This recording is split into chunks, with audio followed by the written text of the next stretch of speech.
Most golfers think that course management is simple.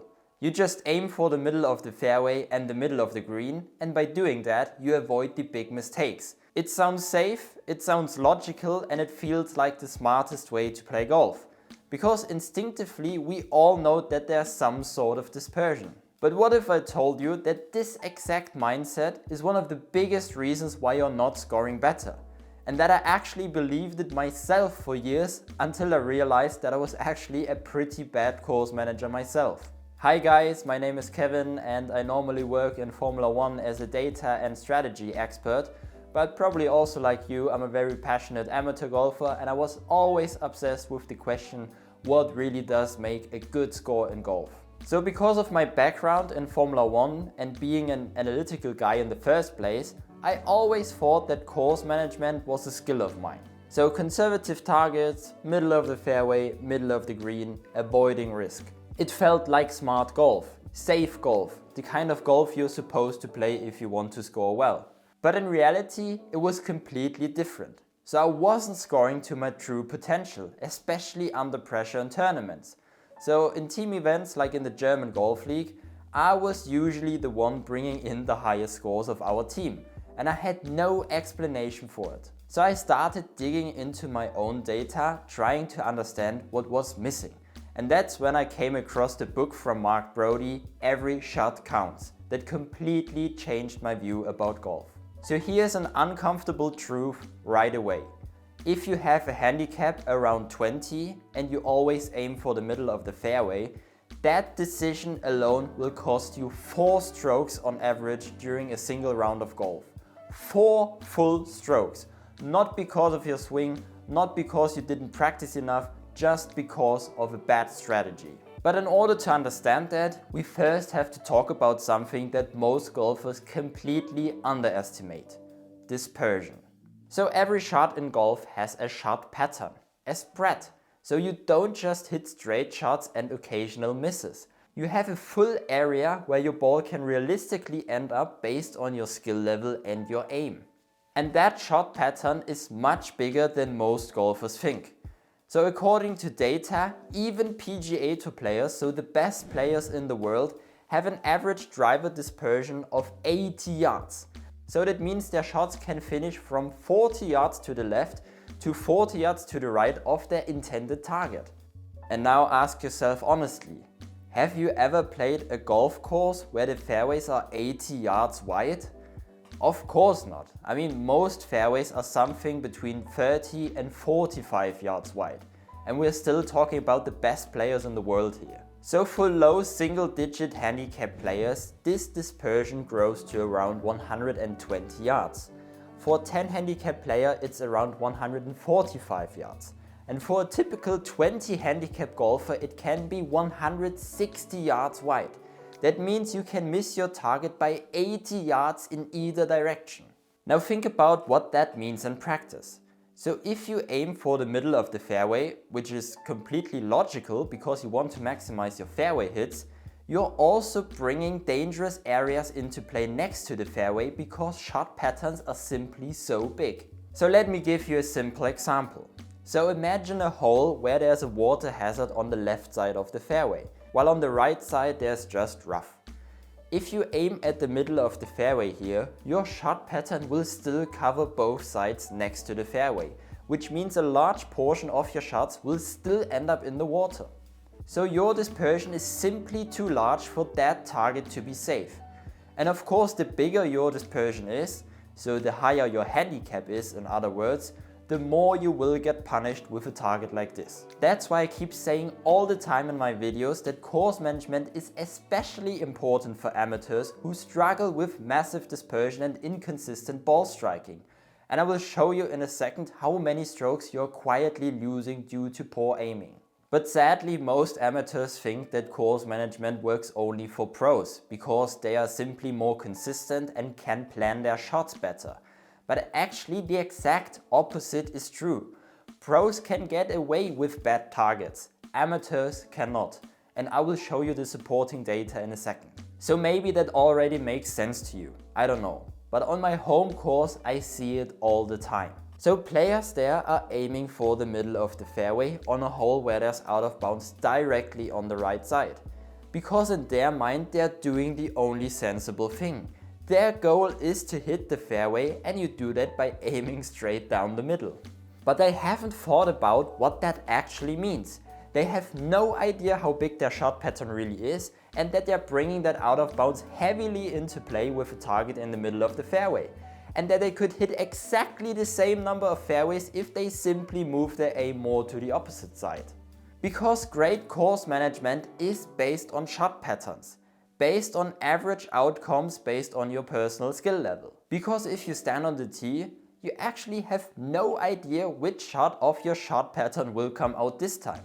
Yes, you might be hoping for the center, the shot that goes directly to where you aim, but it's actually pretty unlikely to happen. So I think you get the point. Golf is hard. And if there's a serious hazard in play on one side, like an out of bounds hazard or a water hazard, and the other side is less punishing, then you should of course absolutely adjust your aim away from the middle of the fairway. In that situation, the middle of the fairway is simply a bad target. Because as you already saw in the drone footage, you can also maximize your fairway hits while not aiming at the fairway at all. Because in golf you pretty much aim your shot pattern around the course, not a single shot. And because dispersions are so big, your shot pattern can still cover the entire fairway with an aim next to it. So what we're doing here is essentially trading misses. Trading a bad miss for a better miss, while nothing changed with the fairway at all. So I promised you some data to show you how many strokes you are actually losing due to poor aiming. And I mentioned Mark Brody's book Every Shot Counts, where he calculated exact out of bounds rates for different skilled golfers based on their aim. So here you can see the numbers for different skill groups. According to his analysis, if a 20 handicap player always aims at the middle of the fairway, they will hit tee shots out of bounds 15% of the time. 15%!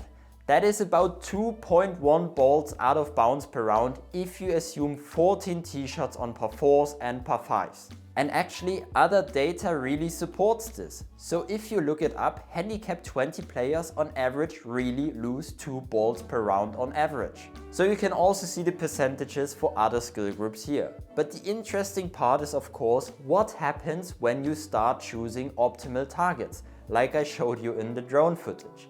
And Mark Brody calculated that as well. So the out of bounds rate for a 20 handicap player drops from 15%, so 2.1 balls per round, to just 2%. That's only 0.28 balls lost per round now with an ideal aim on average.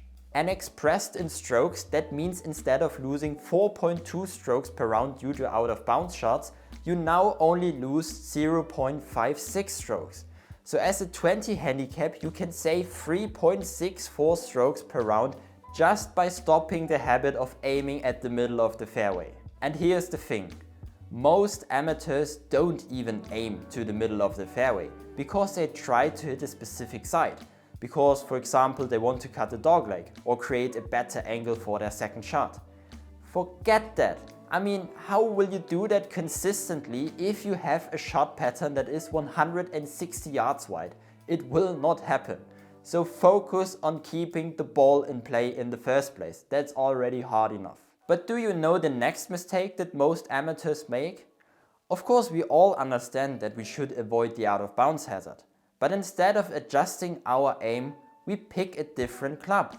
We club down a 3-wood, a 3-iron, whatever. And that is complete madness, and I exactly did the same mistake. So at some point I stopped hitting driver off the tee because I noticed I was losing too many balls to the water and to the out of bounds. So I switched to a 3-wood or even a 3-iron just so I could keep aiming at the middle of the fairway.